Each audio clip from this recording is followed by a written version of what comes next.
Captain Vijayakanth அவர்களின் தவ புதல்வன் விஜய பிரபாகரன் இன்று மதுரை நகரில் திருமலை நாயக்கர் வீரபாண்டியன் கட்டபொம்மன் அவர்களுக்கு மாலை அணிவிக்கும் போது பார்த்தீங்கன்னா கடல் அலையாய் கேப்டன் விஜயகாந்த் அவர்களுக்கு எப்படி மக்கள் வெள்ளத்தில் கேப்டன் மிதந்தாரோ அதுபோல் விஜயபிரபாகரன் அவர்களுக்கு மக்களின் ஆதரவு மிக அருமையாக இருந்தது.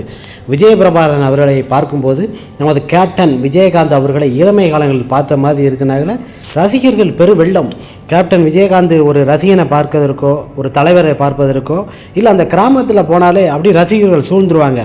விஜயபிரபாகரன் அந்த காரில் இறங்கி வந்ததும் அந்த திருமலை நாயக்கருக்கு மாலை போட்டுட்டு அப்படி இறங்கி வரும்போது பார்த்திங்கன்னா மதுரை ஃபுல்லாக ஒரு அழகர் தோன்றிய காற்றங்கள் தான். ஒரு அழகர் எப்படி வருவாரோ அதுபோல் அலைக்கடல் வெள்ளங்களில் விஜயபிரபாகரன் அவர்கள் இன்று மதுரையில் கலங்கடித்தார். மிக அருமையாக நமது விஜயபிரபாகரன் அவர்கள் செய்தியாளர்களை சந்தித்து பேட்டிலாம் கொடுத்தாரு.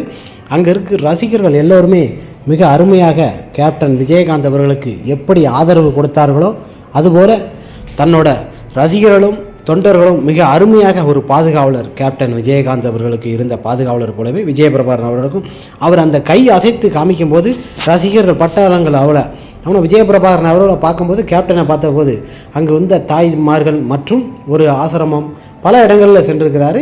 அங்கே முதியோர்கள் மற்றும் பலருக்கும் பார்த்திங்கன்னா அப்படி தானம் தர்மம் சாப்பாடு விஷயத்தில் கேப்டன் விஜயகாந்த் அவர்களை அடிச்சிக்க முடியாது. அவர் பெற்றெடுத்த பிள்ளை எவனை புலிக்கு பிறந்தது பூனையாகுமா 10 அடி பாயிற அளவுக்கு மிக அருமையாக இன்று மதுரையை கலங்கடித்த நமது விஜயபிரபாகரன் நமது கேப்டனின் தவ புதல்வன் விஜய்